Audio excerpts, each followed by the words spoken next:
When my ex-wife, Celine, ran into me at the Whole Foods on Michigan Avenue, she looked me up and down in my worn jacket like I was a stranger asking for spare change.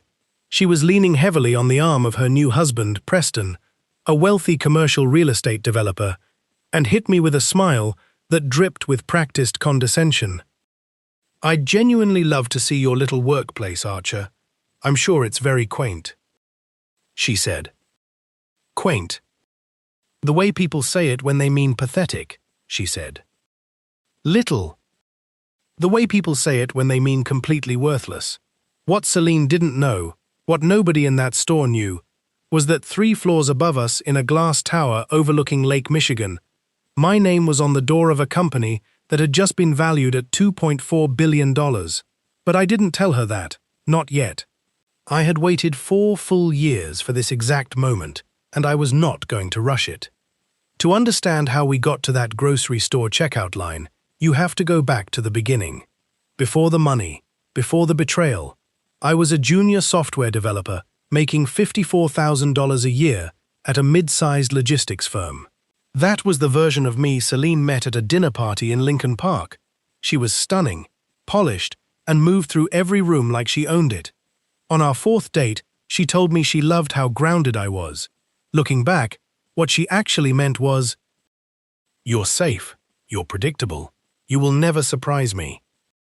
We got married 3 years later in a West Loop venue that cost more than I made in 6 months. The first 3 years were good. I got promoted, bumped my salary to $90,000, and we started talking about buying a house in Evanston.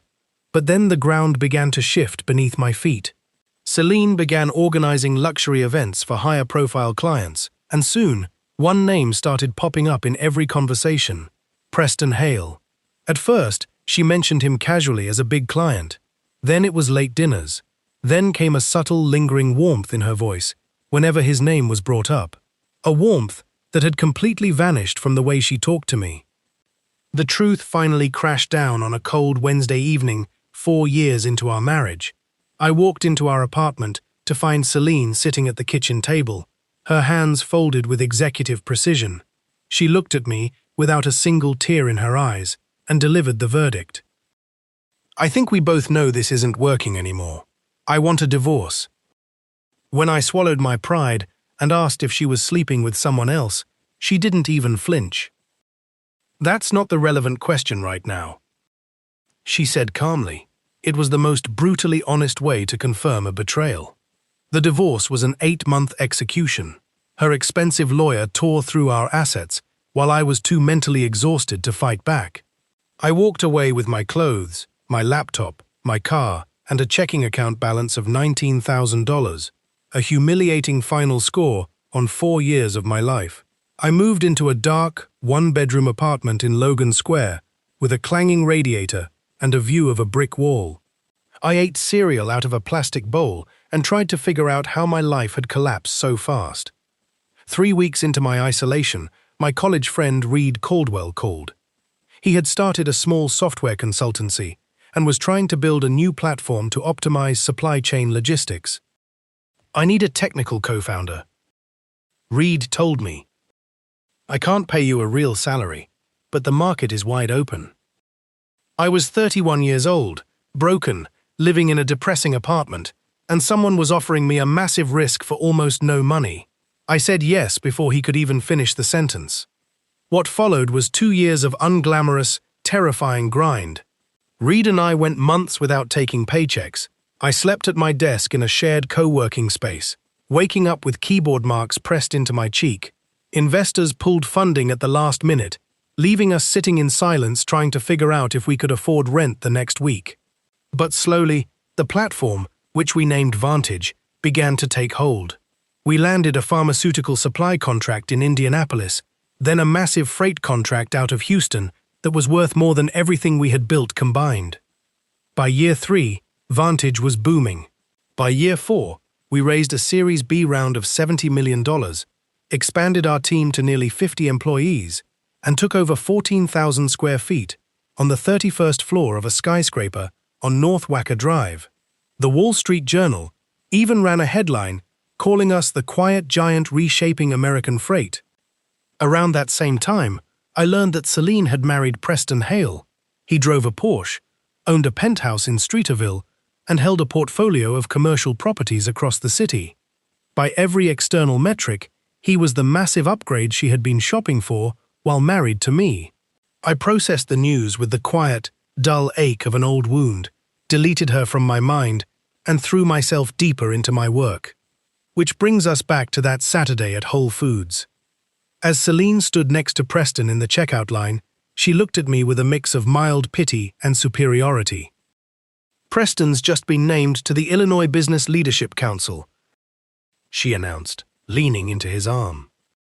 "He's keynoting their spring event. It's such meaningful work. What about you, Archer? Are you still at that same little company in Schaumburg?" "No," I replied calmly. "I started my own firm downtown." Celine gave a condescending little tilt of her head. "Oh, a startup. That's brave.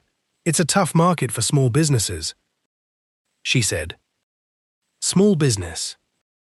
With the exact same tone she used for quaint. She even offered to have Preston give me some advice or connections, since he knew everyone in the city. When I mentioned the company name was Vantage, neither of them recognized it. They didn't operate in logistics, so the name meant nothing to them yet. A sudden sharp clarity settled over me. 4 years of quiet discipline, 4 years of building an empire from a dark Logan Square apartment, came down to this single moment. "Celine," I said before they could walk away. "You said you'd love to see my workplace. Come see it. Monday morning. Bring Preston." She let out a surprised, amused laugh, traded a look with Preston, and nodded. "Sure, Archer. Monday morning." By 9:40 a.m. on Monday, my executive assistant, Danielle, texted me from the lobby. "They're here. She's wearing sunglasses indoors." I finished my calls, adjusted my jacket, and took the private elevator down to reception. Our corporate lobby was built with white marble, brushed steel, and floor-to-ceiling glass overlooking the Chicago River. But the focal point was a massive backlit display wall that showed real-time network metrics, active national freight contracts, and at the very top, in clean steel lettering, "God has given you one face, and you make yourself another." When I stepped out of the elevator, Celine was standing in the center of the room. Her sunglasses were pushed up on her head, and her face was undergoing a violent, humiliating recalibration. It was the expression of a woman who had walked into a room expecting a closet and found a kingdom. Preston was standing near the display wall, staring at the $2.4 billion figure with his mouth slightly open. "Archer," Preston said, his voice completely stripped of the slick authority he had at the grocery store. "This is your office. This is our lobby," I said, shaking his hand firmly. "Welcome to Vantage." Preston's posture completely shifted. "Vantage? The supply chain optimization platform. You raised that Series B last year? That was you?" "That was us," I said smoothly. "Let me show you the rest of the floor." I walked them through our state-of-the-art tech hub and into our primary executive conference room on the 31st floor. Panoramic glass wrapped around 2 walls, offering a breathtaking view of the entire Chicago skyline. The opposite wall displayed a live visual map of our national logistics network, lighting up like a nervous system. Celine walked over to the glass, her eyes wide as she took in the space, the employees, and the overwhelming scale of what stood before her. She turned to me, her voice trembling slightly. "How long has Vantage been operating?" 4 years and 3 months, I said, looking her directly in the eyes. I started it right after the divorce. The silence in that room was suffocating. It was filled with every unsaid truth, every arrogance she had held onto, and the sudden, crushing realization of what she had thrown away. Danielle brought in premium coffee, entirely ignoring Celine while serving Preston and me. For the next 45 minutes, Preston didn't talk down to me. He talked to me as a peer, eagerly asking about our expansion plans, market share, and tech integration. Celine sat quietly in a leather chair, sipping her coffee in near total silence. She watched the man she had discarded, as safe and predictable, command a multi-billion-dollar enterprise with total authority. As the tour wrapped up, she stood by the glass, looking broken beneath a fragile smile. "You've built something incredible here, Archer. You seem really happy." "I am," I said genuinely. "More than I've ever been." At the elevator, Preston shook my hand with genuine respect, handing me his direct line and asking to set up a meeting regarding potential commercial partnerships between his real estate firm and our cold storage network. Celine stood beside him, nervously twisting her designer sunglasses in her hands, the exact nervous habit she used to have with her wedding ring when she knew she had made a terrible mistake.